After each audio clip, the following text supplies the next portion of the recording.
Queridos irmãos, vamos então para o texto bíblico que assim nos diz. 1 Tessalonicenses 2, versículo 10 em diante. Vós e Deus sois testemunhas de quão santa e justa e irrepreensivelmente nos ouvemos para convosco os que crestes, assim como bem sabeis de que modo vos exortávamos e consolávamos e testemunhávamos a cada um de vós, como o Pai a seus filhos, para que vos conduzisseis dignamente para com Deus, que vos chama para o seu reino e glória. Por isso também damos, sem cessar, graças a Deus, pois havendo recebido de nós a palavra da pregação de Deus, a recebestes, não como palavra de homens, mas, segundo na verdade, como palavra de Deus, a qual também opera em vós os que crestes. Porque vós, irmãos, haveis sido feitos imitadores das igrejas de Deus, que na Judéia estão em Cristo Jesus, porquanto também padecestes de vossos próprios concidadãos o mesmo que os judeus lhes fizeram a eles. Somente até aqui por enquanto. Queria pedir que você mantivesse a sua Bíblia aberta, por favor.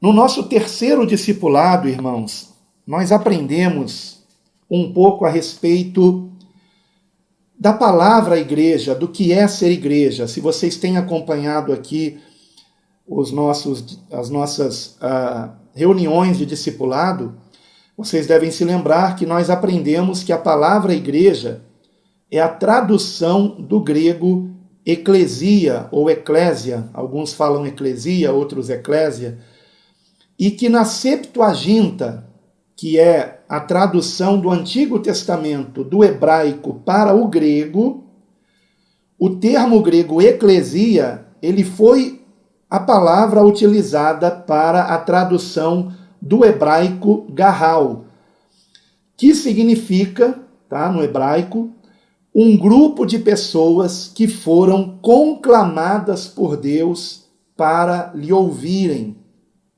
Então, este é o sentido de garral no Antigo Testamento, um grupo de pessoas que foram conclamadas por Deus para lhe ouvirem, porque nas passagens onde aparece garral, este é o sentido desta palavra.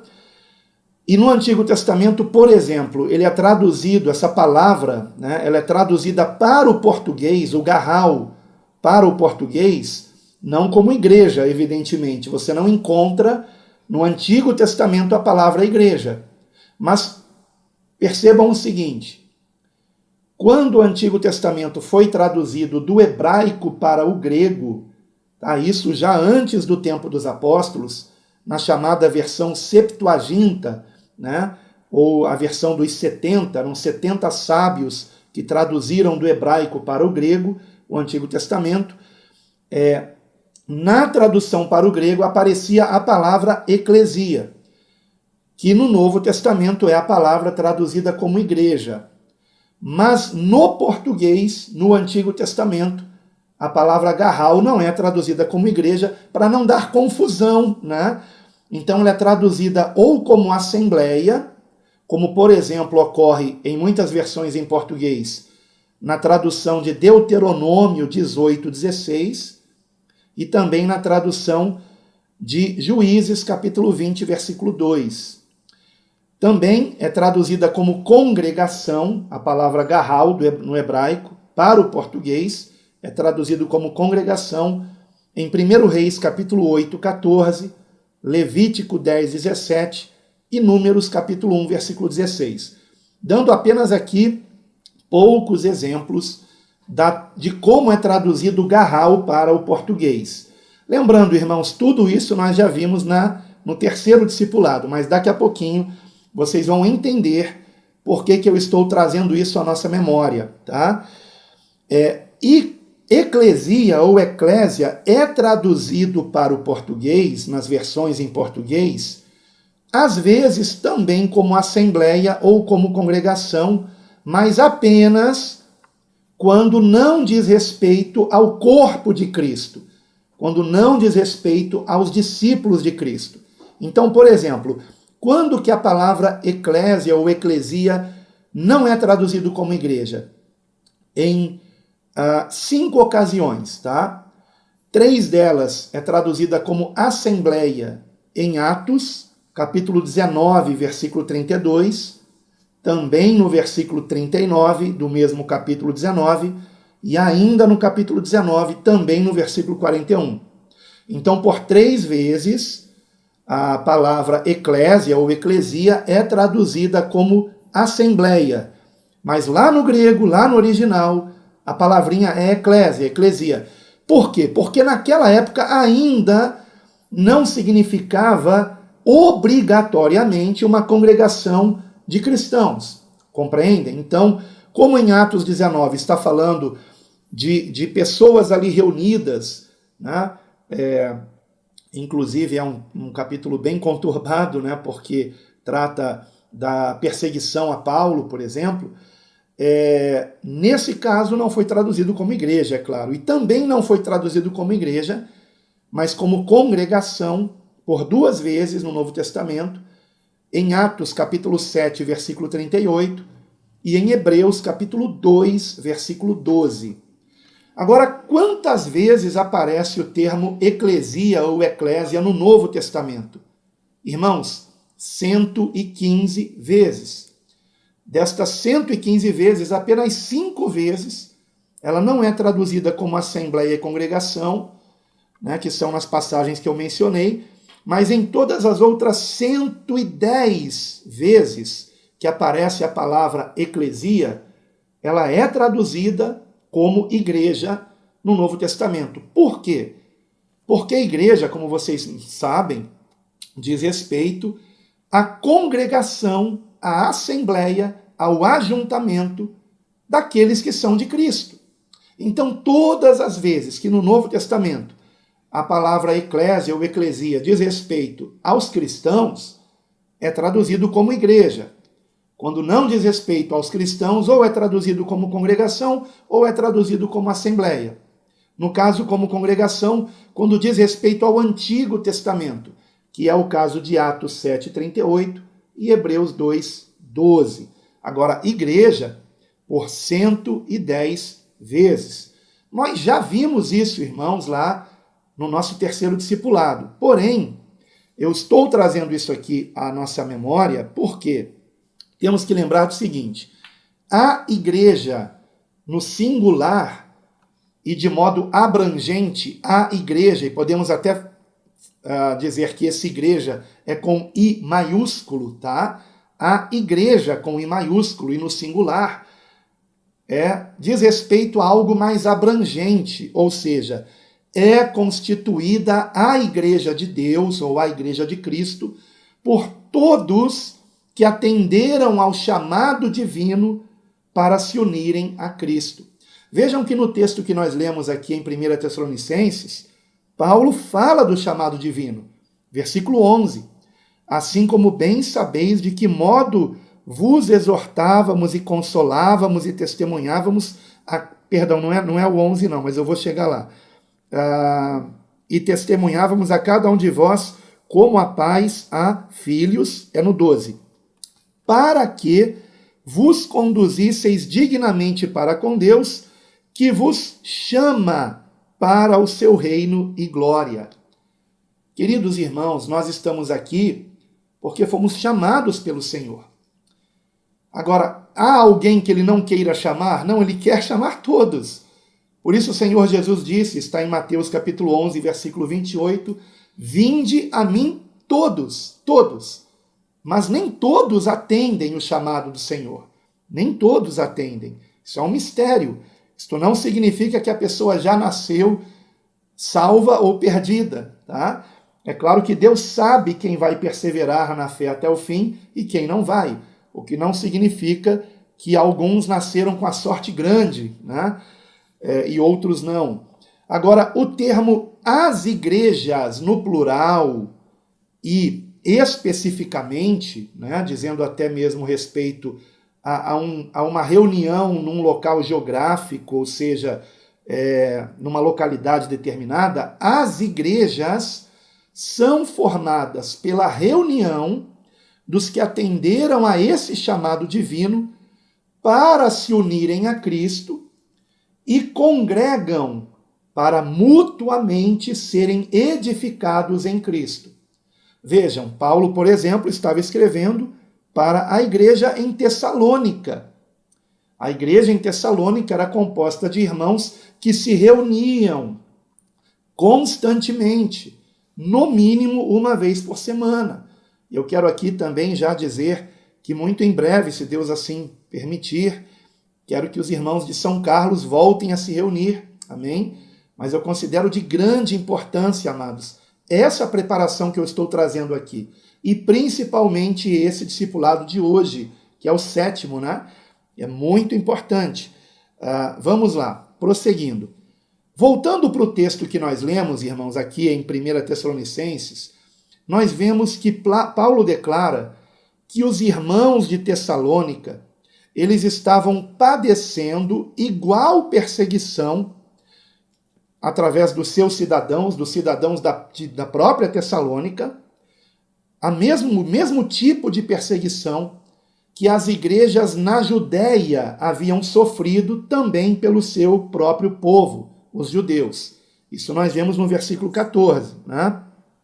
Porque vós, irmãos, haveis sido feitos imitadores das igrejas de Deus, ou seja, eles estavam se assemelhando às igrejas de Deus que na Judéia estão em Cristo. Por quê? Porque também padecestes de vossos próprios concidadãos o mesmo que os judeus lhes fizeram a eles. Então, assim como as primeiras igrejas, e vocês sabem, as primeiras igrejas, as primeiras congregações, assembleias de cristãos, foram formadas onde? Na Judéia, começando por Jerusalém. É claro que mais de 3.000 convertidos, como nos é revelado em Atos 2, e depois foram mais 5.000, né, subiu para 5.000 o número de convertidos, não poderiam estar se reunindo no mesmo lugar, né, todos juntos ali. Por isso que, por exemplo, a ceia do Senhor acontecia nas casas, em grupos menores. Então eles iam diariamente ao templo, como Pedro e João, né, que nós encontramos em Atos, se não me engano, capítulo 4, né, ou 3, não, 3, capítulo 3, estão indo no templo e ali tem aquele coxo ali pedindo esmola, e Pedro diz, não tenho prata nem ouro, mas o que tenho te dou, em nome do Senhor Jesus Cristo, levanta e anda. Eles estavam indo ali na hora da oração, que era a chamada hora nona, que são as 3 horas da tarde, né, no horário, né, nosso aqui. Então, nós vemos que eles iam ao templo na hora que eles queriam ir, mas haviam as reuniões em grupos menores nos lares. Então, as igrejas começaram na Judéia, e quando houve a perseguição que começou em Atos capítulo 7, no final do capítulo 7, com o apedrejamento de Estevão, no início do capítulo 8 de Atos, os cristãos se dispersam, começam a fugir da perseguição, né? E ali o texto diz que Saulo de Tarso era um dos responsáveis por essa perseguição e entrava nas casas. Por quê? Porque nas casas os irmãos congregavam, se reuniam, né? E essa mesma perseguição que aconteceu aos irmãos na Judéia estava também acontecendo aos irmãos de Tessalônica, tá? Porém, queridos irmãos, o que nós vemos aqui, e eu queria aqui compartilhar com vocês, é que nesse texto Paulo diz algo muito interessante, no versículo 14. Para a irmã Gracinha que entrou agora há pouco, 1 Tessalonicenses 2,14. 1 Tessalonicenses 2,14. Ele diz assim, que os de Tessalônica estavam se assemelhando às igrejas de Deus na Judéia que estão em Cristo Jesus. Ou, para ser bem literal aqui, igrejas de Deus que na Judéia estão em Cristo Jesus. O que nos mostra, irmãos, que existem igrejas de Deus e igrejas que não são de Deus. Existem ajuntamentos de pessoas que são realmente de Cristo e de pessoas que podem realmente não ser de Cristo, mas dizer que são de Cristo. O que faz com que essas igrejas sejam de Deus? Quais são as igrejas de Deus? É o que nós vamos ver hoje aqui. E o próprio texto revela, irmãos, amém? Claro que não só esse texto, vamos ver outras passagens também, mas principalmente aqui. Quais são as igrejas de Deus? E qual a igreja verdadeira? Existe uma, talvez, denominação que a gente possa dizer, esta é a denominação verdadeira? Já quero logo de cara aqui antecipar que não vou concluir esse discipulado dizendo a igreja bíblica cristã é a igreja verdadeira. Não é nada disso, tá? Então que ninguém, por favor, fique assustado com o rumo que está tomando o nosso discipulado, tá? Ele não vai chegar lá onde parece que vai, não é isso não. Mas vamos lá. Também não estou dizendo que a nossa igreja não seja de Deus, tá bom? A igreja que nós congregamos. Então, quais são as igrejas de Deus? Seriam todas as que se dizem cristãs? Todas as que se dizem cristãs? Nós temos, por exemplo, 3 grandes religiões que se dizem cristãs no mundo. A chamada católica romana, a chamada ortodoxa, que saiu da católica romana, e a chamada protestante, né, que saiu também da católica romana. Isto então significaria que a católica romana é a igreja verdadeira? Ou seria a ortodoxa, que quando saiu da católica romana saiu com bons argumentos? Ou seria as igrejas protestantes, né? Porque do protestantismo surgiram várias, né, denominações cristãs. Talvez milhares, hein? Milhares, talvez, sem exagero. Quais dessas? Né? Então, quais são as igrejas de Deus? Seriam todas as que se dizem cristãs? Católicas, ortodoxas, protestantes? Ou seriam as que fazem parte de um destes segmentos? Por exemplo, a católica, que não começou com Pedro. Já quero também antecipar isso e veremos hoje aqui, tá? Porque os católicos dizem, né, que eles são a igreja verdadeira, porque o primeiro papa teria sido Pedro, né? Ora, o próprio Senhor Jesus disse, a ninguém chameis de pai, e papa é pai, né? Então já seria uma desobediência aí, né? Claro que eu posso chamar o meu pai de sangue de pai, mas quando Jesus disse a ninguém chameis de pai, é no sentido papal mesmo, é no sentido de um líder espiritual como pai. Também não quero com isso dizer que alguém que, por exemplo, eu tenha discipulado desde pequeno, não possa me chamar, né, de pai carinhosamente, né, por amor. Não tem nenhum problema isso, né? O próprio pastor Wellington me chama de paizão, e eu acho muito bonito e gosto, né? Mas nunca me chama como um papa, né? Pelo contrário, quando ele tem que me dar algum tipo de conselho, me dizendo, ó, paizão, né? Queria chamar sua atenção em relação a alguma coisa, ele tem toda a liberdade disso. Mas o Papa, ninguém chama a atenção dele, né? Não pode, né? A palavra dele é como se fosse a palavra de Deus, né? Para os católicos. Me perdoem os católicos aí que estão nos acompanhando, tá? Eu não estou inventando nada, não é?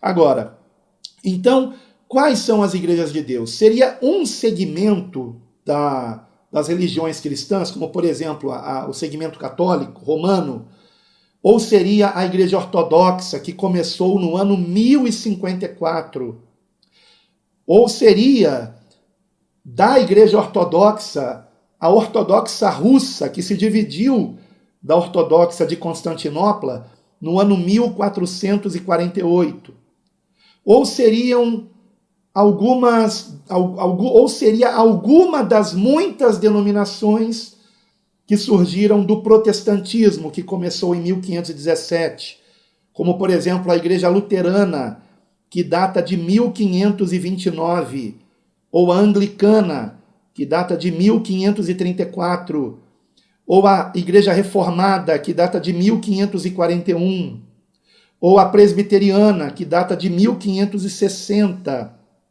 ou a Batista, ou Batistas, né? A primeira delas foi de 1612, ou a Congregacional, que começou em 1620, ou então a Metodista, que começou em 1784, ou então a Episcopal, que começou em 1789, ou então alguma igreja do segmento pentecostal, como Assembleia de Deus, por exemplo, ou Congregação Cristã do Brasil, entre outras, Deus é Amor, ou então alguma igreja do segmento neopentecostal, como a Igreja Universal do Reino de Deus, a Renascer, a Mundial, a Plenitude, né, etc., igrejas neopentecostais, a própria igreja de Lagoinha, né, neopentecostal. Então, qual é a igreja verdadeira? Qual dessas aí, irmãos? Qual dessas aí? Sabe, eu comecei o nosso discipulado dizendo que esse assunto traz uma certa angústia, porque muitos já percorreram diversas denominações, dessas que eu mencionei, e outras muitas que eu nem mencionei, porque eu ficaria aqui até mais de meia-noite citando nomes, sem exagero, porque só no meio protestante devem ter mais de 5.000 denominações, não sei quantas. Agora, qual a verdadeira? Muitos já percorreram várias denominações em busca da igreja verdadeira. E tem pessoas que realmente acreditam mesmo que alguma denominação seja a igreja verdadeira. Por isso que agora há pouco eu disse, não pensem vocês que o discipulado de hoje ele vai culminar no erro de pensarmos que a igreja bíblica cristã como instituição, né, que iniciou-se no ano de 2001, seja a igreja verdadeira. Não, irmãos. Nós somos apenas mais uma igreja dentre muitas igrejas. Agora, todas estas são verdadeiras? É o que nós vamos ver aqui. As igrejas de Deus, quais são? Vejamos novamente 1 Tessalonicenses, capítulo 2, versículo 14. Por isso que nós temos, queridos, que ler o texto na unção do Espírito Santo. Porque nos detalhes estão grandes revelações. Veja o que diz aqui Paulo, inspirado pelo Espírito Santo. Porque vós, irmãos, haveis sido feitos imitadores das igrejas que na Judéia estão em Cristo Jesus. Então, quais são as igrejas de Deus? As igrejas que permanecem em Cristo Jesus. E como eu já disse, né, o catolicismo romano, ele ensina que somente a instituição católica apostólica romana seria a igreja verdadeira. Baseada em quê? Baseada, segundo eles, né, em Mateus, capítulo 16, versículo 18. Vocês conhecem, né, a passagem, quando o Senhor Jesus diz a Pedro, e tu és Pedro, e sobre esta pedra edificarei a minha igreja. Vamos lá para Mateus 16, 18. E também eu te digo que tu és Pedro, e sobre esta pedra edificarei a minha igreja, e as portas do inferno não prevalecerão contra ela. Essa palavra inferno, como eu já havia mencionado antes, no grego é Hades. Mais para frente a gente fala sobre isso, tá? O foco agora é se Pedro teria sido instituído pelo Senhor Jesus como o fundamento da igreja, no sentido de que há um líder que passa essa liderança para outro líder ao longo da história, e cada um desses que vão recebendo digamos, esse bastão ou cajado, né, seria aquele que tem a palavra de Deus na sua boca. Aí é que está a questão, né? Porque no catolicismo, o que o Papa declara vira dogma de fé. Né? E aí nós temos um monte de dogmas que foram criados pela Igreja Católica. Pega para mim a Bíblia de Jerusalém, a minha, amor, por favor. Bíblia de Jerusalém, isso, essa aí. Se não me engano, eu tenho aqui dentro da Bíblia de Jerusalém, não sei se eu tirei, tá aqui ainda, olha que maravilha. Um recorte de jornal amarelado, decisões conciliares, porque eu tenho isso aqui há décadas, há mais de 20 anos, que fala que pelos concílios, né, da igreja, o que começou a acontecer?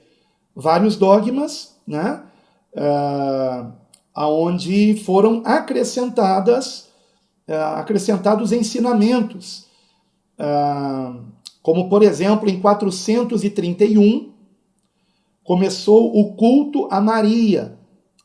Em 503, começou a ideia do purgatório a ser propagada. Depois foi essa ideia, de fato, colocada como dogma da igreja, como um ensinamento dogmático, né? A pessoa tem que acreditar no purgatório. Em 787, o culto às imagens, se ajoelhar diante de esculturas, e principalmente de Maria. Né? Em 830, a utilização de ramos e água benta. Em 933, no ano 933, é instituída a canonização dos santos. Em 1074, os que pastoreavam, né, chamados padres, foram proibidos de se casar, começa o celibato, só em 1074, hein?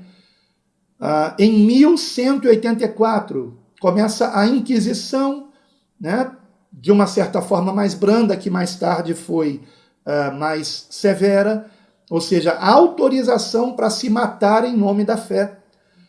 Em 1190, a venda de indulgências, né, que culminou na Reforma Protestante. As 95 teses de Lutero, todas elas foram contra a cobrança de indulgências. Não foi contra outros erros da Igreja Católica como esses que eu estou mencionando aqui agora. Embora depois Lutero também estendeu, né, os protestos dele em relação a tudo isso que eu mencionei aqui agora em relação à Igreja Católica. Entre outras coisas, tá bom? Por exemplo, a confissão, a obrigatoriedade de confissão, de você confessar os pecados ao padre, né? 1216 que começou isso. Quer dizer que antes de 1216, ninguém foi perdoado dos pecados, porque não confessou para o padre, por exemplo, só confessou para Deus em oração, né? E assim por diante, sabe? Tem muita coisa aqui. Você já reparou que na Igreja Católica só o padre bebe o vinho. Quando é que começou isso? 1414. Foi quando começou a ser negado aos fiéis o vinho da ceia do Senhor, né? No Concílio de Constança.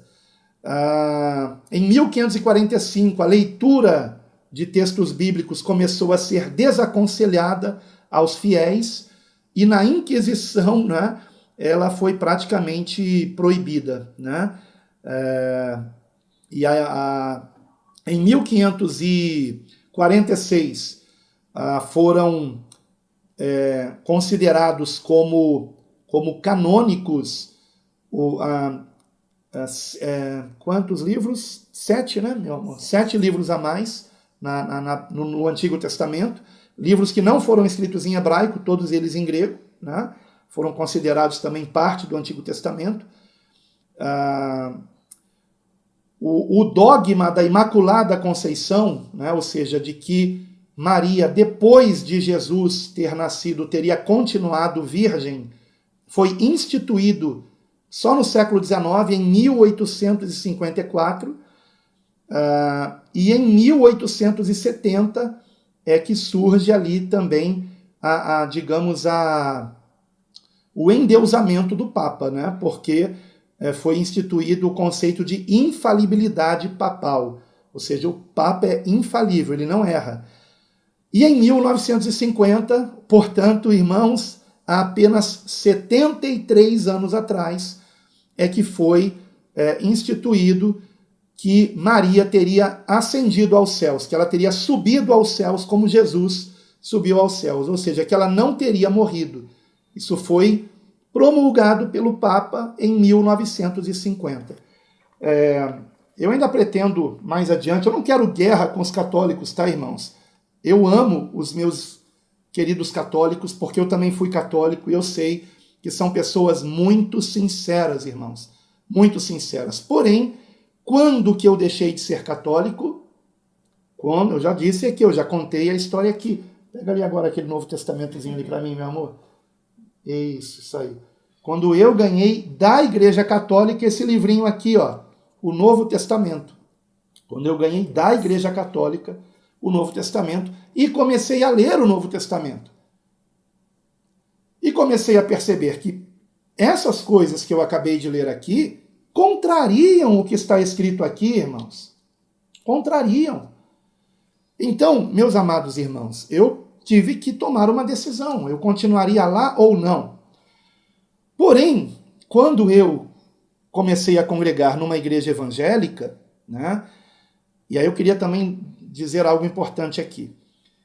Qual a diferença de igreja evangélica para a igreja protestante? Toda igreja evangélica é uma igreja protestante, porque toda igreja evangélica protesta contra o catolicismo, protesta contra estas coisas que eu acabei de ler aqui e outras mais, né? Que o catolicismo pratica e que não estão no ensino dos apóstolos de Cristo, aqueles primeiros apóstolos que o próprio Senhor Jesus chamou, incluindo Paulo de Tarso, que também foi chamado pelo Senhor. Então, não estava ali no ensino dos apóstolos. E o catolicismo, né, vem acrescentar isso. Só que o catolicismo ensina que cada sucessor de Pedro, segundo o entendimento deles, teria o direito de criar aquilo que eles chamam de tradição, né?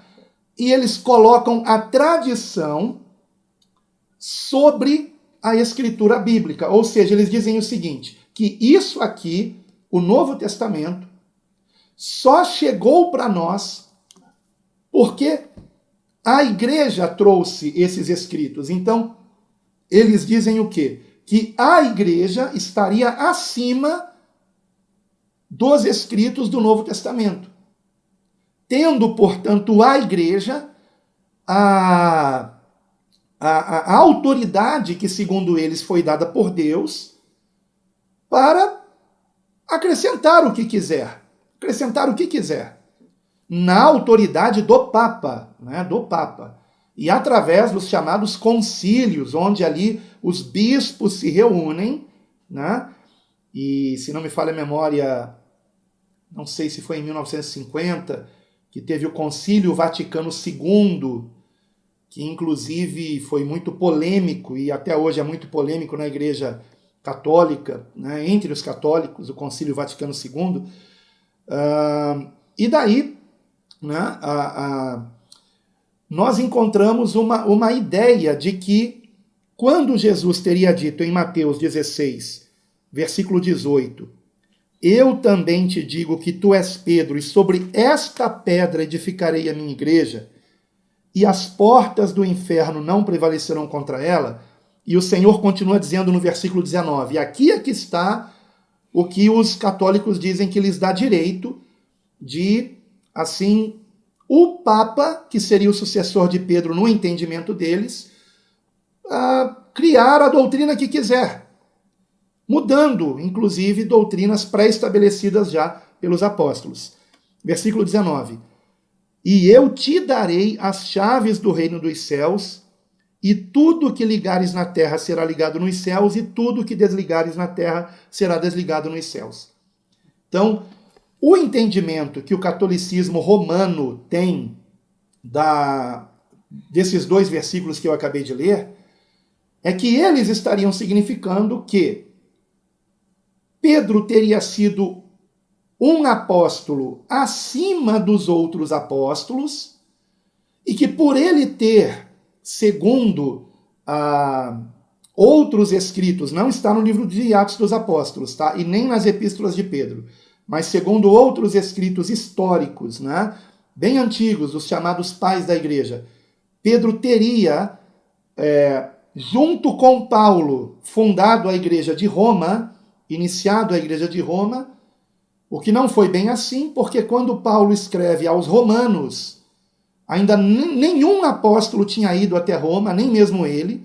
Se Pedro tivesse ido a Roma, provavelmente Paulo não teria escrito aos romanos, ele teria respeitado Pedro já estar lá organizando aquela igreja. Então não estou com isso dizendo que Pedro não foi a Roma e que Paulo não foi a Roma. Eu particularmente acredito que sim, eles tenham ido a Roma, tenho certeza que pelo menos Paulo sim. Agora, com certeza sabemos que foi pelo menos preso, né? Mas depois de solto, ele foi novamente, ele esteve em Roma, né? E Pedro provavelmente também, porque há escritos antigos que atestam isso. Agora, isto significaria que a igreja de Roma, sediada em Roma, estaria acima das outras igrejas? E significaria também que o bispo de Roma estaria acima dos outros bispos?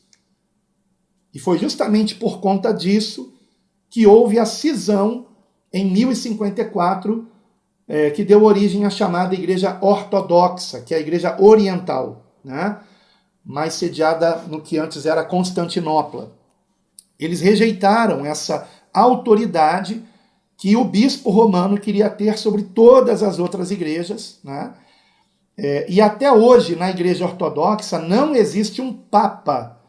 Existem vários bispos regionais que se reúnem em concílios também, mas não existe um bispo sobre os demais na Igreja Ortodoxa. Ainda que vez ou outra alguém queira... Só um instante. Olha, agora está falando 15 minutos, que interessante. Ainda que vez ou outra algum desses bispos da Igreja Ortodoxa queira ter a primazia, né? Mas vamos lá. Queridos irmãos, primeiramente aqui em Mateus capítulo 16, 18, quando o versículo 19 diz: "E eu te darei as chaves do reino dos céus", esse te darei, será que significava apenas Pedro ou significava Pedro e aqueles que com ele estavam, que eram os apóstolos? Porque vejam o que ele diz aqui.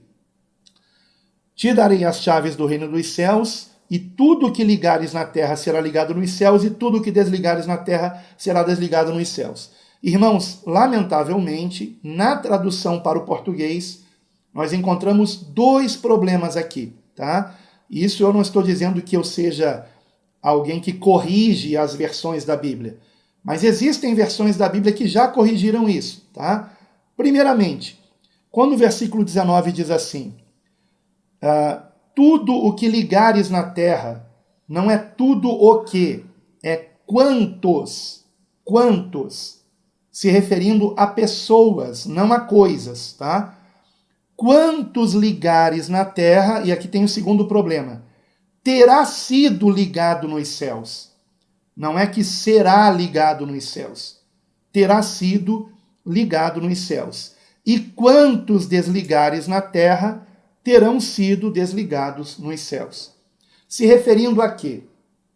Se referindo a quem faz parte da igreja e quem não faz parte da igreja.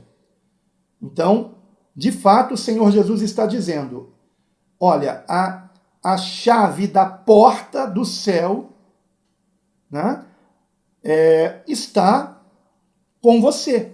Com você quem? Pedro. Por isso que, no imaginário, né, católico, Na porta do céu está um porteiro chamado Pedro, apóstolo, com uma chave, né, para abrir para quem ele quiser. Né? Só que vejam, irmãos, eu vou mostrar para vocês agora nas Escrituras, no Novo Testamento, que o fundamento da igreja, a pedra sobre a qual a igreja foi construída, essa pedra não foi exclusivamente Pedro, mas foram os apóstolos, e Pedro era um deles. Pedro era um dos apóstolos. Ele não era um apóstolo com uma prerrogativa tão grande assim, acima dos demais apóstolos. E, inclusive, no próprio livro de Atos e nas epístolas de Paulo, por exemplo, não dá a Pedro esta fama, né? Se Pedro tivesse essa autoridade, irmãos, que a Igreja Católica quer dar para ele, homem, Pedro, Paulo não teria exaltado Pedro nas suas epístolas? Mas, pelo contrário, Paulo ainda diz que repreendeu Pedro certa vez. E ainda diz que ele esteve com Pedro, né, que ele chama de Cefas, que era o nome aramaico que Jesus deu a Pedro, que em grego é Petros, né? Em grego é Petros, e em aramaico é Cefas. Né? E Jesus deu a Pedro, que se chamava Simão, deu o nome de Cefas, ou Petros, que em português é Pedro. Então, o que acontece?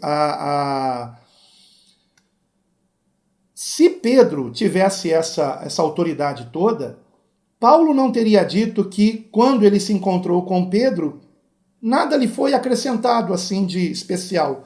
Entende? Ele não viu nada de demais em Pedro, por exemplo. Né? Paulo menciona isso numa de suas epístolas. Se não me engano, aos Gálatas, se eu não me engano.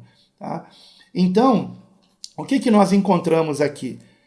Que certamente há um equívoco de interpretação de Mateus 16, 18. Quando Jesus disse esta pedra, tendo em vista que a palavra pedra era a palavra Petra, e não Petros, mas a palavra Petra, porque, como eu disse, Pedro em grego é Petros, né? E Petros significava uma pedra como uma pedra no caminho. Mas a palavra Petra significava um rochedo grande, algo enorme, não era algo pequeno. Era algo muito grande. Então o Senhor está dizendo que Pedro era uma pedra, mas que sobre uma pedra maior, compreendem a diferença, irmãos? Pegaram a diferença? Só que na tradução em português é só da pedra ali. Mas no grego não. Se vocês têm algum aplicativo ou alguma Bíblia interlinear que tenha o significado das palavras no grego, como por exemplo, nós temos a Bíblia, qual é o nome dela mesmo? Palavras-chave, tá? Bíblia Palavras-chave. Nós temos ali o dicionário de Strong, que é um dicionário que traduz do grego para o português no sentido que havia naquele tempo bíblico. E aí vocês vão ver que a primeira palavrinha aqui, o nome Pedro, é Petros, que significa uma pedra pequena. E Petra é uma pedra grande. Uma pedra grande que pode ser o conjunto de pedras formando algo maior, algo mais de maior dimensão, compreendem? Por isso que o Senhor está dizendo, sobre este conjunto de pedras que são os apóstolos, edificarei a minha igreja. Os apóstolos são o fundamento da igreja. E deste fundamento, Jesus Cristo é a pedra fundamental, como ele mesmo disse, a pedra de esquina, rejeitada pelos construtores. Então veja, não é Pedro exclusivamente, mas Pedro e os demais apóstolos, queridos irmãos. Temos várias referências a isso. Eu vou começar pela última delas, em Apocalipse. Se vocês puderem ver comigo, Apocalipse capítulo 21, versículo 14. Apocalipse 21, 14. É importante, queridos irmãos, entendermos que A Nova Jerusalém, como diz o versículo 9 de Apocalipse 21, a Nova Jerusalém é a noiva de Cristo, é a esposa do Cordeiro, que desce do céu como uma cidade gloriosa, como chamada de Nova Jerusalém. Então isso aqui tudo é simbólico, evidentemente. E o que diz o versículo 14? E o muro da cidade tinha 12 fundamentos, e neles os nomes dos 12 apóstolos do Cordeiro. 12 fundamentos. Então, qual o fundamento da igreja, queridos irmãos? Vejam comigo Efésios capítulo 2, versículo 19, por favor. Efésios 2, 19 em diante. Assim, já não sois estrangeiros, nem forasteiros, mas concidadãos dos santos e da família de Deus. Então, a igreja de Deus é a família de Deus. Edificados sobre o fundamento dos apóstolos. E não apenas do apóstolo Pedro, como a igreja católica quer ensinar. Católica romana, né? Dos apóstolos e dos profetas, de que Jesus Cristo é a principal pedra da esquina. Dos profetas por quê? Porque Cristo foi profetizado. Os profetas falaram a respeito de Cristo. E ele é a principal pedra da esquina, no qual todo edifício, que somos nós, todo edifício bem ajustado, cresce para templo santo no Senhor. Então nós somos a igreja no sentido espiritual, um templo santo espiritual, no qual também vós juntamente, por isso temos que congregar, sois edificados para a morada de Deus em espírito. Onde Deus habita? Em qual igreja Deus habita? Em nós, irmãos. Nós que somos de Cristo. O Espírito Santo não habita em templos feitos por mãos de homens, como a palavra diz por mais de uma vez. Ele habita naqueles que o amam, naqueles que querem seguir os seus ensinamentos. Estes são os que o amam. 1 Coríntios 3, versículo 9 a 11. Vejam comigo, por favor. 1 Coríntios 3, de 9 a 11, que diz assim: porque nós somos cooperadores de Deus, nós quem? Os apóstolos. E vós, ou seja, nós agora, somos lavoura de Deus e edifício de Deus. Segundo a graça de Deus que me foi dada a quem? A Paulo, pus eu, como sábio arquiteto, o fundamento, viu? E não é Pedro que está falando aqui, é Paulo, o fundamento, e outro edifica sobre ele. Mas veja cada um como edifica sobre ele, porque ninguém pode pôr outro fundamento além do que já está posto, o qual é Jesus Cristo. Qual a doutrina que os apóstolos ensinavam? A doutrina de Cristo. Por isso que em Atos 2,42 está escrito: e perseveravam na doutrina dos apóstolos, e na comunhão, e no partir do pão, e nas orações. Então, em primeiro lugar, a doutrina dos apóstolos. Então, o meu compromisso tem que estar aqui, no que eles ensinaram, no que eles deixaram por escrito para nós, irmãos. Não podemos inventar nada e omitir nada. Agora, é claro que existem textos difíceis, que podem haver divergências, e a gente tem que procurar, então, compreender segundo o Evangelho como esses textos têm que ser interpretados. Textos difíceis. Vamos ver isso mais adiante, irmãos. Eu já disse que o nosso discipulado não tem data para acabar, tá bom? Enquanto o Senhor nos der condições, vamos em frente. Vejam 2 João 9, por favor, agora. Segunda Epístola de João, versículo 9. Todo aquele que vai além, essa palavra aqui traduzida como prevarica ou transgride, ir além, tá? Todo aquele que vai além ou transgride e não persevera na doutrina de Cristo, não tem a Deus. Quem persevera na doutrina de Cristo, esse tem tanto ao Pai como ao Filho. E quem nos ensinou a doutrina de Cristo, irmãos? senão aqueles que conheceram Cristo, senão aqueles que pessoalmente foram chamados por Cristo, como é também o caso de Saulo de Tarso, queridos irmãos. E em Judas 17, vejamos. Em Judas 17. Mas vós, amados, lembrai-vos das palavras que vos foram preditas pelos apóstolos de nosso Senhor Jesus Cristo. Então vejam como o próprio autor desta epístola, que foi Judas, irmão do Senhor, irmão mesmo, né? Por parte de sangue, né? Não no sentido de que Jesus tenha nascido de José, né? Pela concepção de José. E aí, se esse irmão já existia antes de Jesus nascer, de um antigo casamento de José, isso é uma coisa que a gente nem deve entrar porque não importa. O que importa é que eram irmãos, conviveram na mesma casa, como Tiago também da epístola. Tá acabando o nosso tempo, a gente vai recomeçar em 3 minutinhos.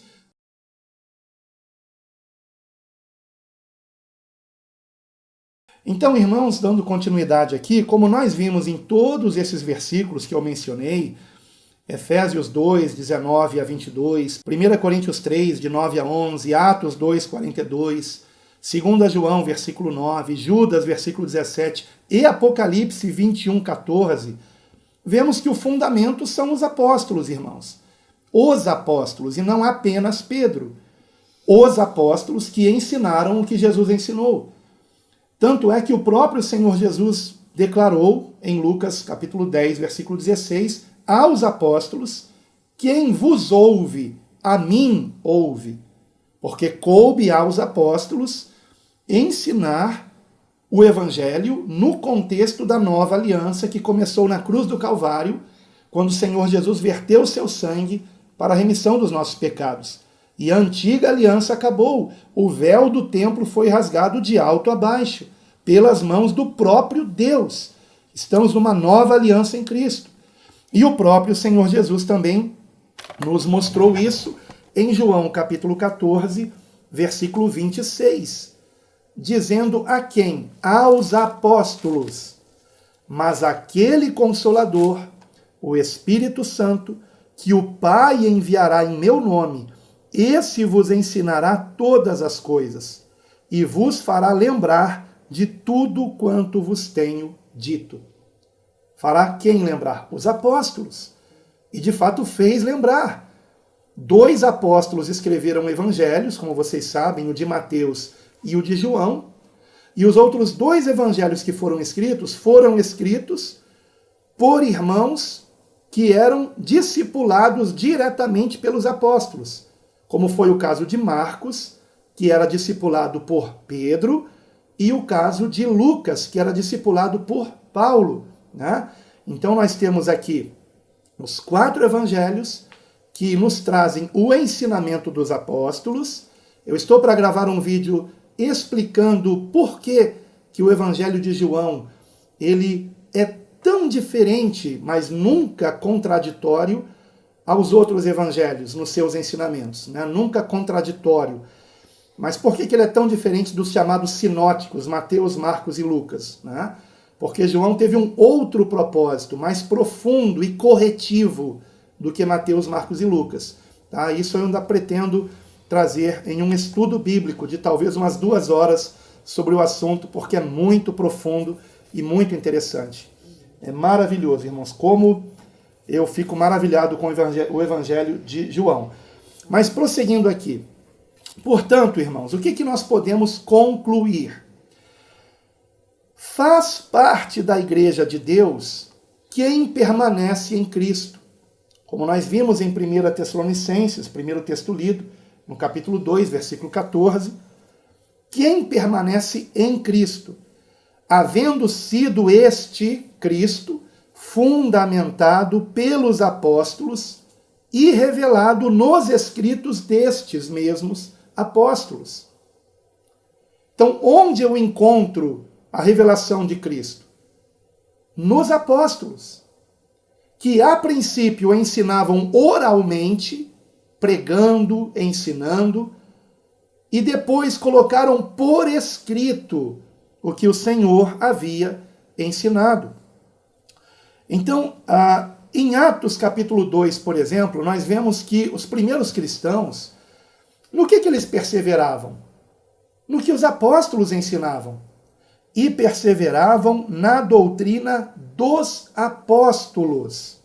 Dos apóstolos. E por que nesse mesmo versículo, logo a seguir, diz, e na comunhão?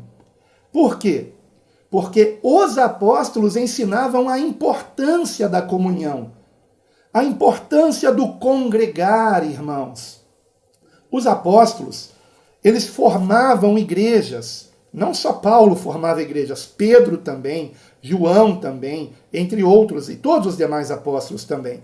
Formavam igrejas para que houvesse comunhão entre os irmãos e assim, de fato, nós cristãos fôssemos membros do corpo de Cristo. Porque é no corpo, que flui o sangue de Cristo. E onde mutuamente somos edificados através dos dons que ele mesmo distribui. Então, pensem na ilustração que Paulo gostava de usar de um corpo humano. A cabeça do corpo é Cristo. Cristo é a cabeça. Então, o comando vem de Cristo. O comando vem de Cristo. Agora, os membros do corpo, mãos, braços, pernas e órgãos que fazem parte do corpo, né? Pulmão, fígado, estômago, etc.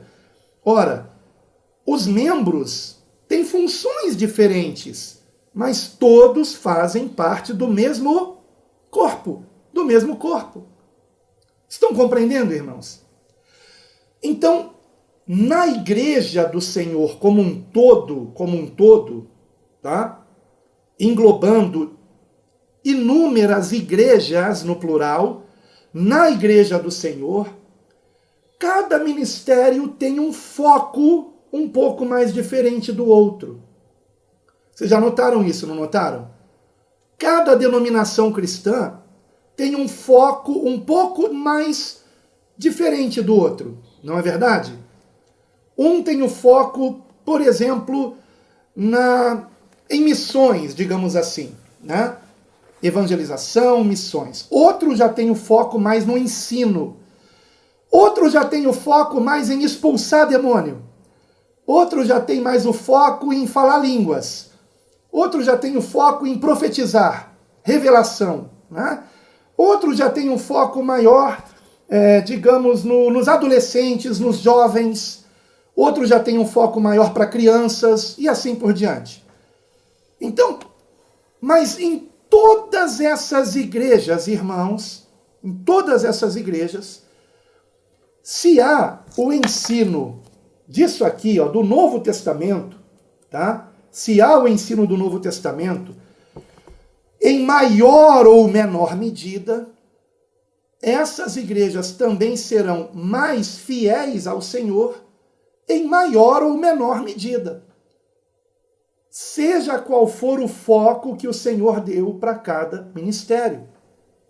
Então, com isso, irmãos, eu quero sim dizer que em qualquer igreja onde os irmãos sejam motivados a ler o Novo Testamento, ou se não souberem ler em locais como, por exemplo, de precariedade na alfabetização, mas pelo menos aqueles que pregam, aqueles que ensinam, baseiam suas pregações e ensinamentos nisso aqui, no Novo Testamento, na Palavra de Deus.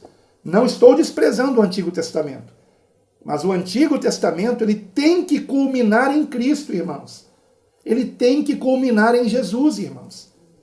Vejam a primeira pregação que nós temos de um apóstolo no Novo Testamento. Foi a pregação de Pedro em Atos capítulo 2. Como que terminou a pregação de Pedro? Falando de Cristo.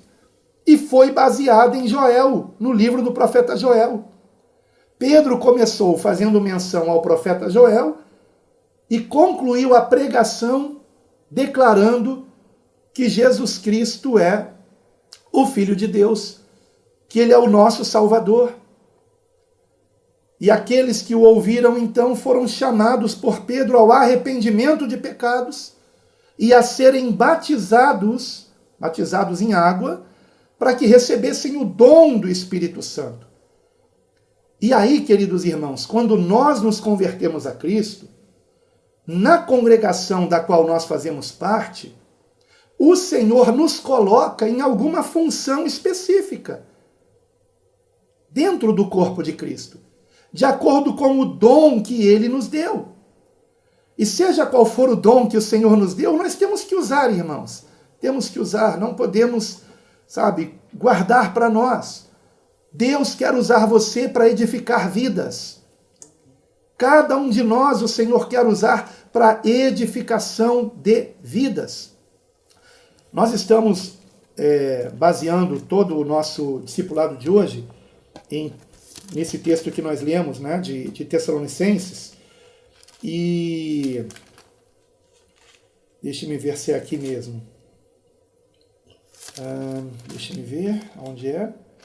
É em 2, né, Tessalonicenses. Em 2 Tessalonicenses, por exemplo, deixa eu ver se é na 2. Ou eu estou aqui confundindo o texto. Acho que não é aqui, não. Onde fala uns aos outros. Ah, tá, perdão, é porque é pertinho aqui. Colossenses capítulo 3, por exemplo. Vejam o que Paulo diz aqui. No versículo 15, Colossenses 3,15. E a paz de Deus, para a qual também fostes chamados em um corpo, que é o corpo de Cristo, domine em vossos corações e sede agradecidos. A palavra de Cristo habite em vós abundantemente, em toda sabedoria, ensinando-vos e admoestando-vos uns aos outros. Então não é apenas papel do pastor ensinar, admoestar. O que é admoestar? É trazer uma palavra que faça a pessoa ser encorajada em perseverar, né? Ser motivada a prosseguir em Cristo, né? Ela não se desviar. Então nós temos essa missão, cada um de nós, de mutuamente nos edificarmos em Cristo. E aqui ele fala com salmos, quando fala salmos. Lembrem-se, irmãos, naquele período só havia o escrito do Antigo Testamento. O Novo Testamento estava sendo escrito. Então, com salmos, muitos dos salmos apontavam para Cristo, talvez todos os salmos, né? Hinos e cânticos espirituais, cantando ao Senhor com graça em vosso coração. E o quanto fizerdes por palavras ou por obras, fazei tudo em nome do Senhor Jesus, dando por ele graças a Deus, Pai. Né? Então ele está falando do congregar. No congregar, temos que nos servirmos uns aos outros em amor. Agora, repetindo o que eu havia dito, os apóstolos formavam igrejas para que houvesse comunhão entre os irmãos e assim, de fato, os irmãos fossem membros uns dos outros e todos juntos membros do corpo de Cristo, porque é no corpo de Cristo que flui o seu sangue, é dentro do seu corpo. 1 João 1,7. 1 João 1,7. Vejam o que diz aqui. Vejam como os apóstolos ensinavam a comunhão. 1 João 1,7. Não é o Evangelho, é a Epístola, irmãos. Lá no finalzinho da Bíblia, perto do Apocalipse. Mas, se andarmos na luz, como Ele na luz está, esse Ele é Cristo, temos comunhão uns com os outros. E o sangue de Jesus Cristo, seu Filho, nos purifica de todo o pecado. Compreendem? E o sangue de Cristo, ou seja, o sangue de Cristo, ele só está no corpo. Ele só está onde há comunhão. Se não há comunhão entre os irmãos, como que o sangue vai estar circulando, irmãos? Este sangue é o seu Santo Espírito. Este sangue é a palavra também que flui quando nós meditamos na palavra e pelo Espírito Santo nós somos transformados por essa palavra. Então, pelo corpo de Cristo flui o seu sangue, onde mutuamente somos edificados através dos dons que ele mesmo distribui. Vejam comigo, por favor, Efésios, capítulo 4.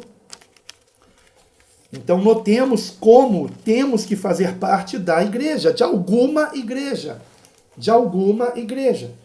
De preferência, a igreja que mais esteja buscando ser doutrinada pelos apóstolos que aqui nos deixaram o que precisamos no Novo Testamento. Então vamos lá. Efésios 4, de 11 a 16. Versículo 11.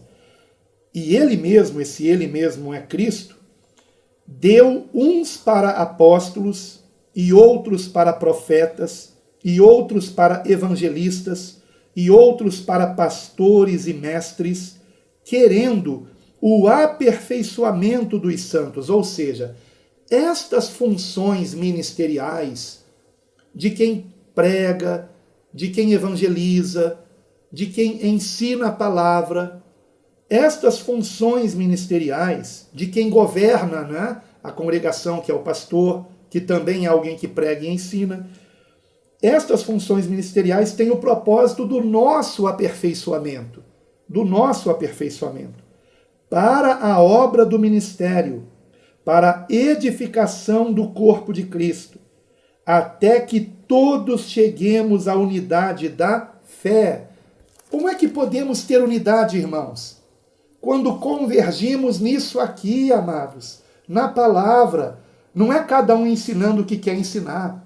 É ensinarmos o que os apóstolos ensinaram, porque eles estão ensinando o que Cristo ensinou, dentro do contexto da nova aliança. Então vamos lá, prosseguindo aqui. Até que todos cheguemos à unidade da fé e ao conhecimento do Filho de Deus, a homem perfeito, à medida da estatura completa de Cristo, para que não sejamos mais meninos inconstantes, levados em roda por todo o vento de doutrina, pelo engano dos homens que com astúcia enganam fraudulosamente. Antes, seguindo a verdade em amor, cresçamos em tudo naquele que é a cabeça. Quem é a cabeça? É Pedro? Não, Cristo. Naquele que é a cabeça, Cristo, do qual todo o corpo bem ajustado e ligado pelo auxílio de todas as juntas, segundo a justa operação de cada parte, faz o aumento do corpo para a sua edificação em amor. Amém? Em amor. Por que o amor é enfatizado aqui, tanto no versículo 16 quanto no 15? Porque, queridos irmãos, essa é a marca de todo verdadeiro discípulo de Cristo. Nisto saberão todos que sois meus discípulos, se tiverdes amor uns para com os outros. E qual a primeira característica do amor, segundo Coríntios 13, 1 Coríntios 13? A paciência. A paciência. O amor é paciente. Então temos que ter paciência, irmãos. Eu sei que, olha, hoje em dia, infelizmente, está tão difícil as pessoas aceitarem um ensinamento como esse que eu estou trazendo aqui, mas nós temos que ter paciência. Ter paciência, porque se perseverarmos na paciência, né, não desistindo do congregar, porque não são muitas pessoas, porque aí é que está um ponto importante. Por que, irmãos, que nós estamos trazendo esse discipulado? Porque as congregações que nesse momento estão se formando pelo projeto Quero Congregar, são congregações com muito poucos irmãos. E se os irmãos não se alegrarem com os poucos irmãos que há na congregação, não conseguirão perseverar. Então temos que ter paciência, irmãos. Sejamos pacientes, irmãos. Por 3 anos e meio o Senhor pregou o Evangelho. Por 3 anos e meio durou o ministério público de Cristo. E apenas 120 pessoas obedeceram o que ele disse, de estarem lá em Jerusalém, para do alto serem revestidos do poder. Quando o Senhor ascendeu aos céus, apenas em torno de 400 a 500 pessoas viram o Senhor ascender aos céus. Imaginem, irmãos, 3 anos e meio, resultado 500 pessoas. Hoje, aos olhos de muitas igrejas, principalmente neopentecostais, o ministério de Jesus seria considerado um fracasso, né? Compreendem? O próprio Paulo, irmãos, quando ele está escrevendo a sua última epístola, antes de ser martirizado, a segunda epístola a Timóteo, vejam o que ele disse, irmãos. 2 Timóteo, capítulo 4.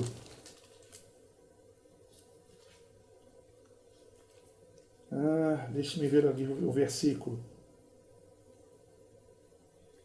Olha aqui, versículo 10, por exemplo. Porque Demas me desamparou, amando o presente século, e foi para Tessalônica, Crescente para a Galácia, Tito para a Dalmácia, só Lucas está comigo. Toma Marcos e traze-o contigo, porque me é muito útil para o ministério. Né? Então vejam, olha o que ele diz no versículo 16. Ninguém me assistiu na minha primeira defesa, antes todos me desampararam.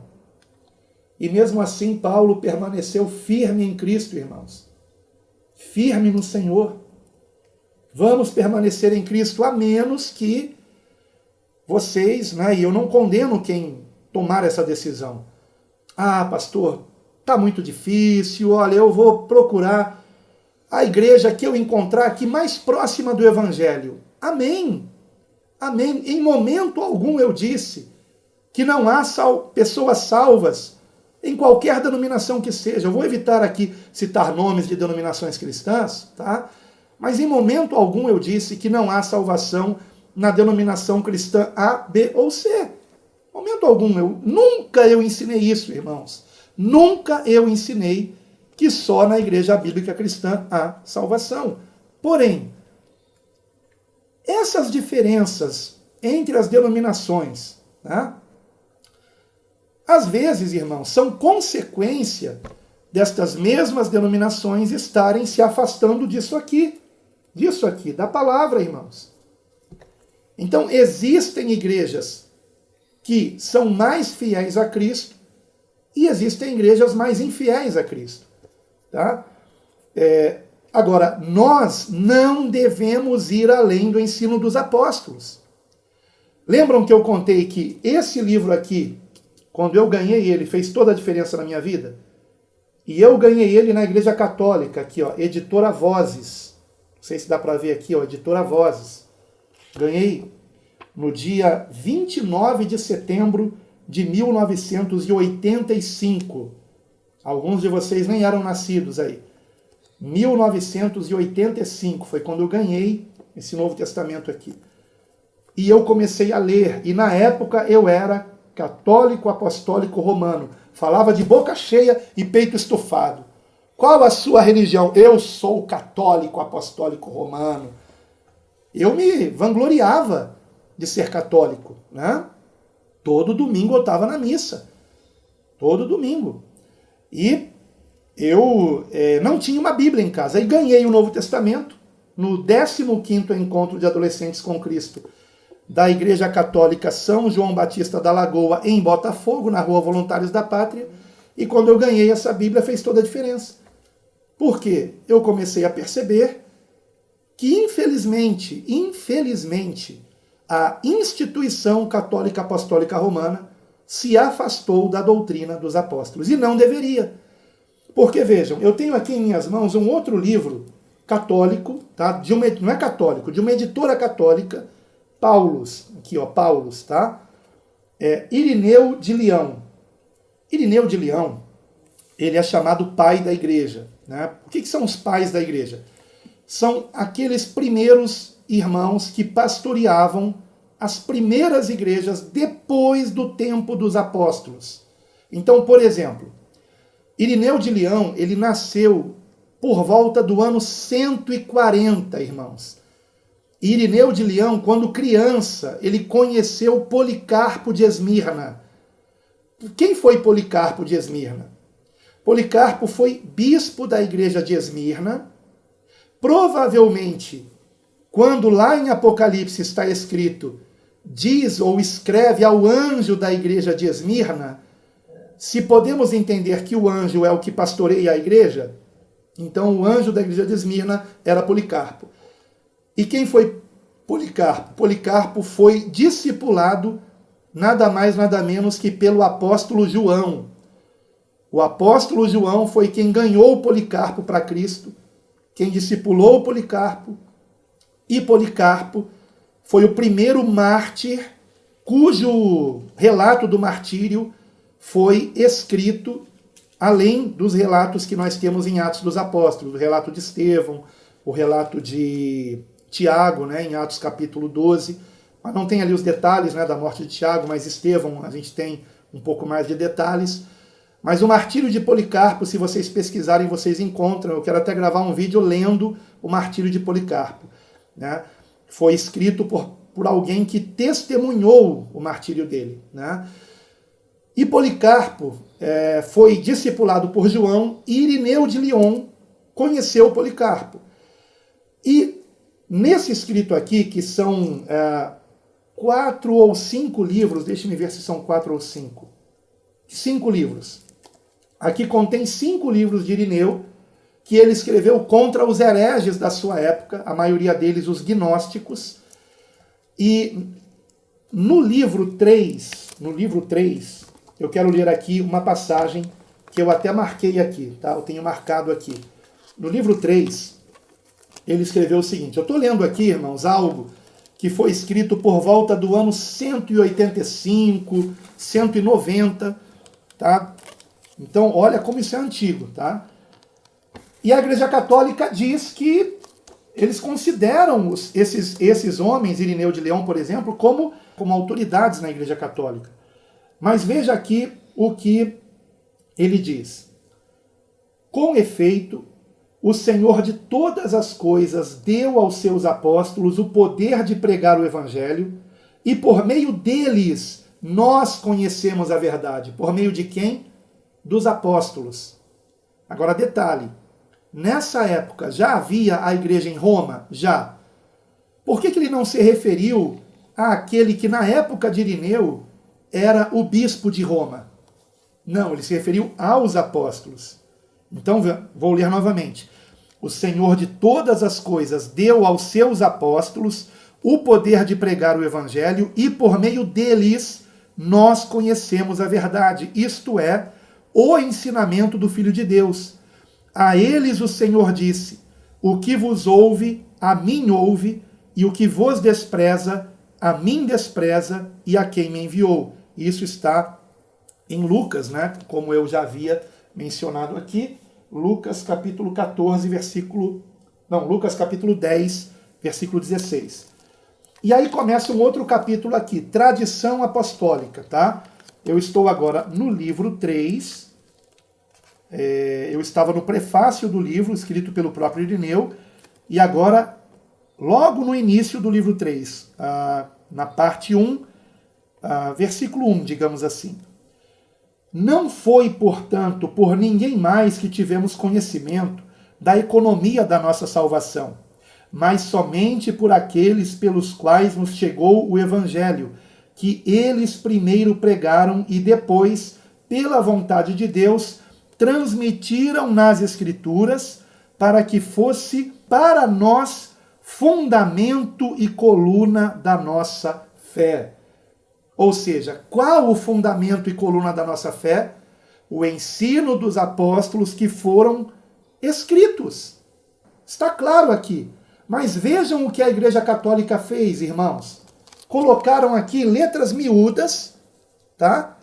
Um adendo sobre isso aqui, que Irineu escreveu, dizendo o seguinte: a tradição é maior que as próprias Escrituras. Está escrito aqui, irmãos. Quando esse vídeo for editado, eu vou colocar na tela para vocês verem. Vejam que absurdo. Eles estão dizendo que o que a chamada Igreja Católica Apostólica Romana, que eu chamo de instituição católica, o que eles ensinam pode contrariar o que os apóstolos ensinaram. Ou pode ser acrescentada alguma nova doutrina. Não, não pode, irmãos. Não pode. Nós temos que seguir aquilo que os que conheceram Jesus, os que andaram com Jesus. Não é por acaso, irmãos, que quando João começa a sua epístola, vejam como ele começa a epístola, irmãos. Ele começa nos dando uma tranquilidade de que nós vamos ler algo escrito por alguém que conheceu o Senhor, que ouviu Jesus, ouviu os seus ensinamentos, viu Jesus, tocou em Jesus. Olha o que ele diz aqui. Primeira epístola de João, capítulo 1, versículo 1 em diante. O que era desde o princípio, o que ouvimos, o que vimos com os nossos olhos, o que temos contemplado e as nossas mãos tocaram da palavra da vida, porque a vida foi manifestada e nós a vimos, nós quem? Os apóstolos, e testificamos dela, e vos anunciamos a vida eterna que estava com o Pai e nos foi manifestada. O que vimos e ouvimos, isso vos anunciamos, para que também tenhais comunhão conosco, e a nossa comunhão é com o Pai e com seu Filho Jesus Cristo. Estas coisas vos escrevemos para que o vosso gozo se cumpra, ou a vossa alegria seja completa, como diz em outra versão. Então, meus queridos irmãos, não devemos ir além dos ensinos dos apóstolos. E se os católicos realmente considerassem Irineu de Leão um pai da Igreja Católica, como eles dizem, eles chamam isso de patrística, os pais da Igreja, e depois eu vou gravar outros vídeos mostrando outros chamados pais da Igreja. Eu me refiro aos pais da Igreja que conheceram, pessoas que conheceram os apóstolos, antes de haver aquela contaminação depois do século IV, quando o Império Romano colocou suas garras na Igreja, né? Isso é assunto para outro discipulado, tá? Mas para encerrar, irmãos, encerrando mesmo, como costuma dizer o nosso amado pastor Sandro, quem faz parte da Igreja de Deus? Quem faz parte? Ora, quem ama o Senhor a ponto de querer praticar os seus ensinamentos. Ensinamentos esses que foram colocados por escrito pelos apóstolos. E o próprio Senhor Jesus disse isso, irmãos, João 14, Evangelho segundo João capítulo 14, se vocês quiserem ver comigo, por favor. João 14, versículo 23 e 24. Se alguém me ama, guardará a minha palavra, e meu Pai o amará, e viremos para ele e faremos nele morada. Ora, a igreja do Senhor não é esse templo que o próprio Senhor Jesus está edificando através do seu Santo Espírito por meio da sua palavra? Então, quem faz parte da igreja do Senhor? Quem tem o Espírito Santo? E quem é morada do Espírito Santo de Deus? Quem guarda a sua palavra. E quem é que guarda a sua palavra pela motivação correta? Quem o ama. Quem o ama. Agora, e quem não ama? Versículo 24. Quem não me ama, não guarda as minhas palavras.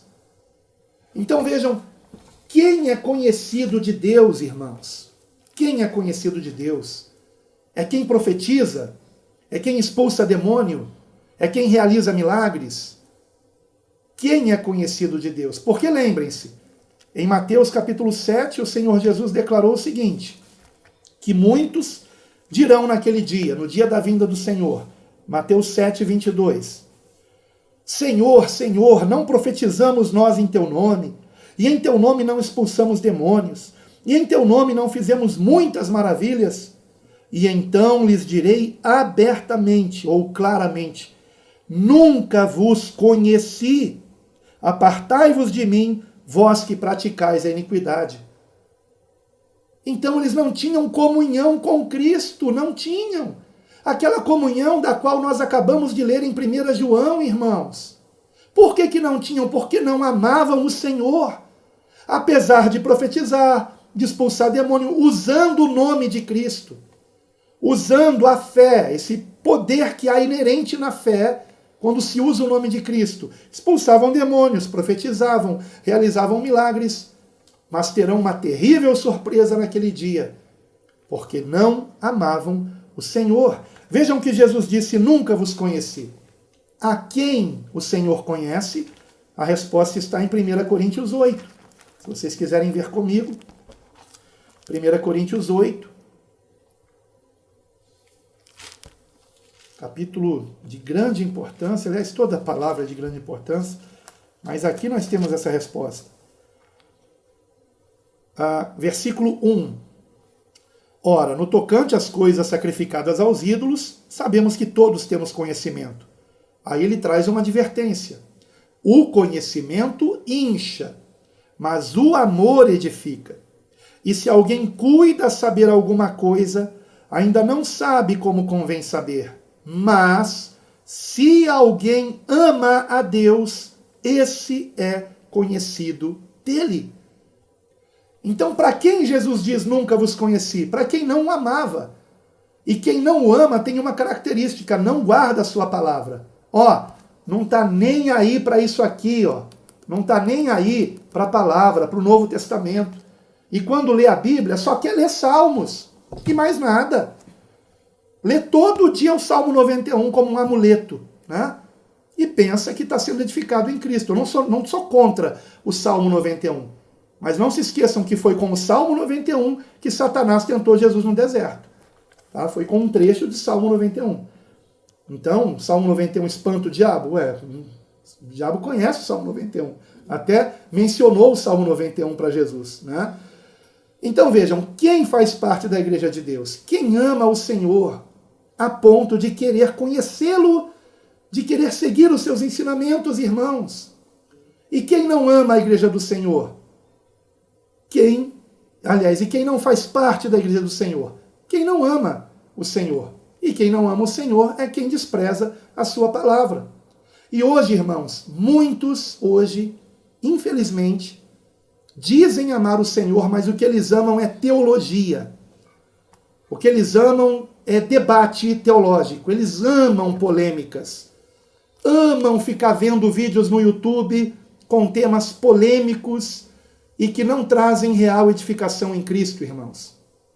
Agora, queridos, se nós temos que focar em Cristo, irmãos, e no ensino dos apóstolos, e os apóstolos não perderam tempo com questões polêmicas, nós temos que perder tempo com isso, irmãos?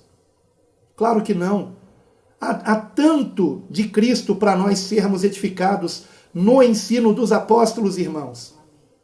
Só que muita gente quer ficar só lá no Antigo Testamento e quer ficar, nas suas teorias, que eles se apegam a elas como verdades que não podem abrir mão, né?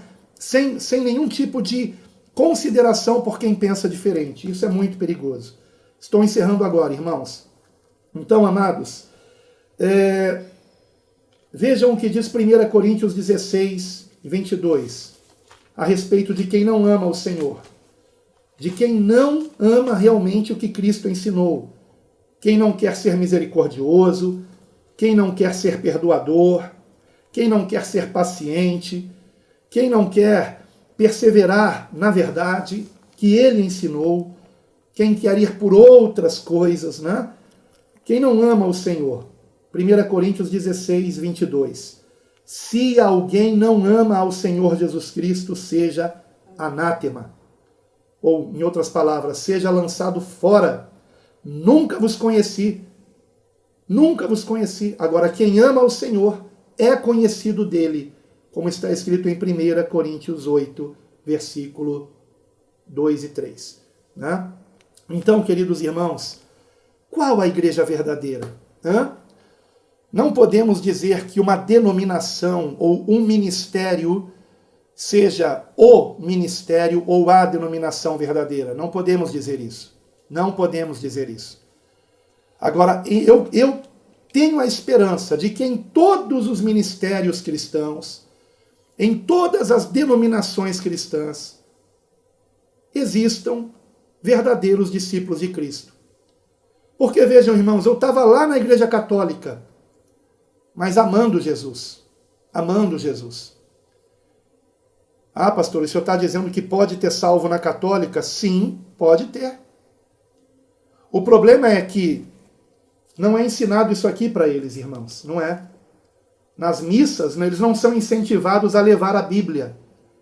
Eu era o único entre os demais adolescentes, nesse ano aqui que eu mencionei, de 1985, que levava isso aqui para a igreja católica. Eu levava. E antes da missa tinha uma reunião com os adolescentes, e eu abria isso aqui e perguntava, para tentar entender.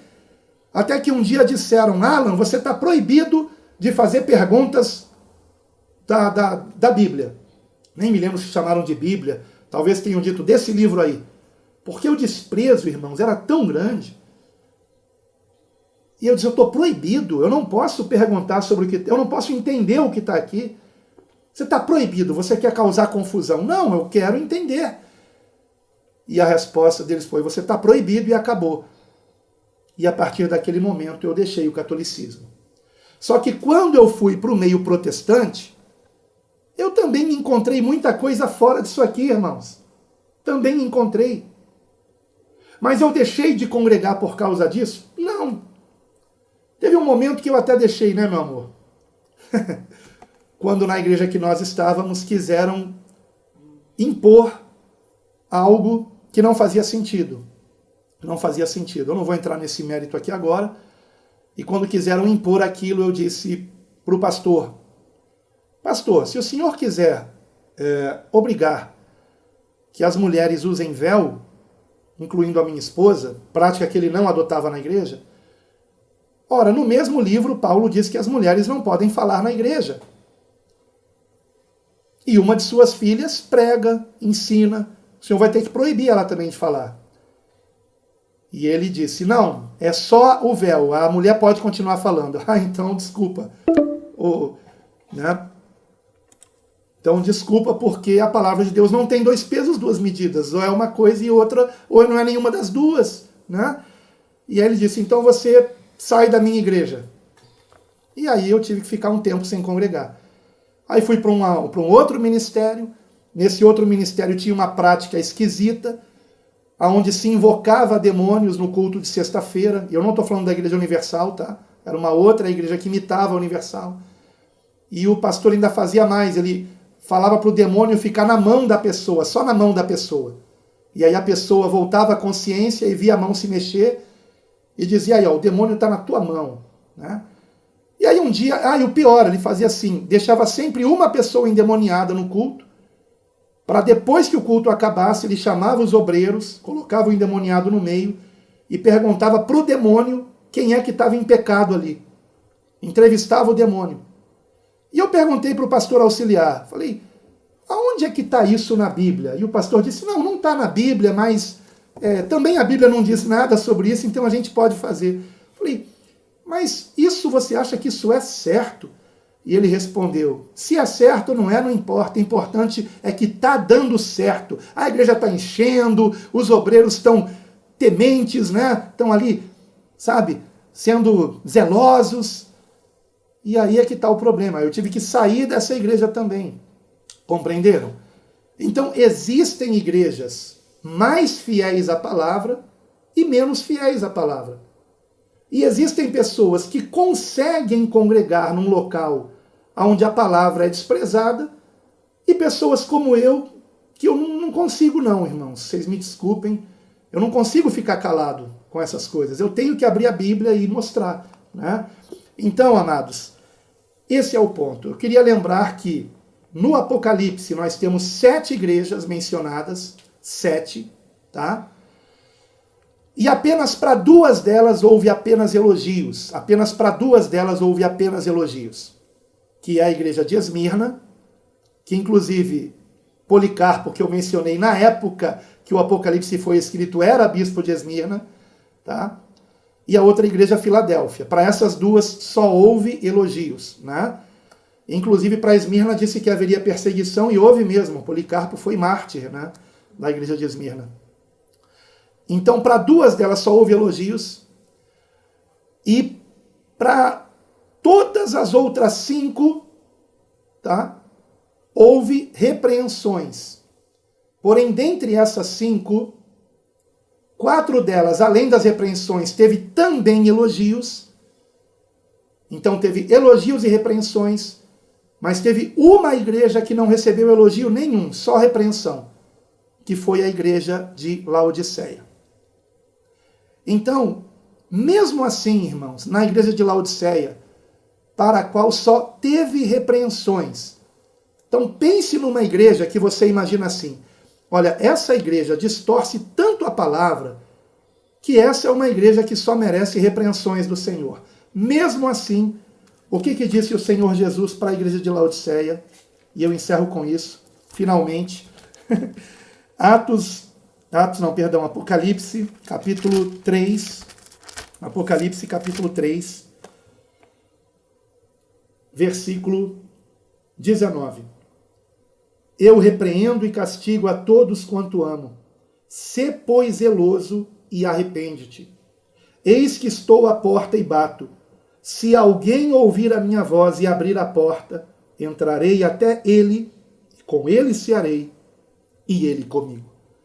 Ou seja, se alguém ouvir a minha voz, todos estavam perdidos nesta igreja, irmãos.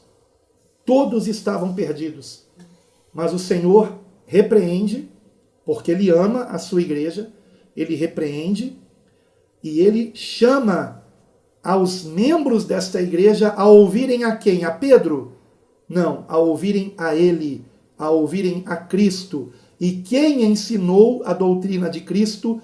Todos os apóstolos, inclusive Pedro. Então não é que não temos que ouvir o que Pedro escreveu nas suas 2 epístolas, ou o que Marcos escreveu sobre Jesus, sendo Marcos discipulado por Pedro, e Marcos escreveu o evangelho que leva o seu nome. Temos que ouvir Pedro? Sim, mas temos que ouvir também Paulo, temos que ouvir João, temos que ouvir Tiago, temos que ouvir todos os apóstolos. Amém, queridos irmãos? E esse é o ponto. Só que hoje muitos não estão mais ouvindo.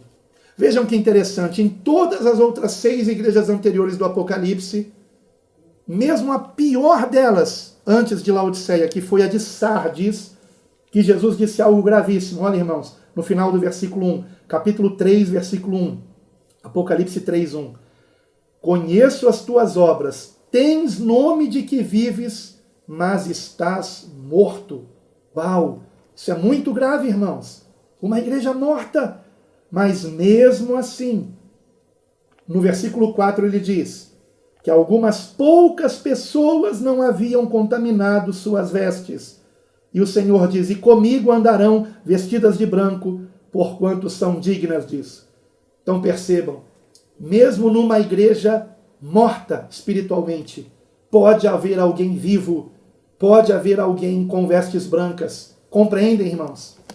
Então não julguem congregação nenhuma, não julgue denominação nenhuma, porque o Senhor Jesus ama a todas elas, e o Senhor conhece as obras de todas elas, e não cabe a nós julgarmos, cabe a Ele.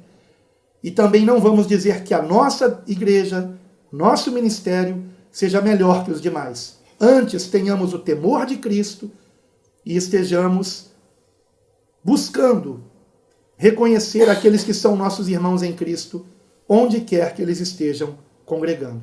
Amém? E oremos, irmãos, agradecendo o Senhor. Pai, te damos graças, Senhor, por esse ensinamento que foi longo mais uma vez. Eu não queria que assim fosse, mas eu não consegui parar, Senhor, porque eu sei da importância de entendermos isso, Pai. Quantas pessoas angustiadas procurando a igreja verdadeira, procurando a igreja certa. Quantas pessoas se ufanando da denominação da qual fazem parte, dizendo que aquela é a igreja certa, a igreja verdadeira, e estão desprezando os irmãos das outras igrejas. quando para ti nome de denominação nada é, assim como ídolo nada é, como escreveu Paulo. Nome de denominação não importa, importa quem te ama, importa quem quer seguir os teus ensinamentos, importa quem fique com aquilo que o Senhor ensinou, ainda que um pregador ou que se diga pastor ensine o contrário. Importa, Pai, nós amarmos o Senhor e neste amor amarmos os nossos irmãos também, por quem o Senhor Jesus também verteu o seu sangue na cruz do Calvário. Então livra-nos do engano de pensarmos que somos melhores que os outros.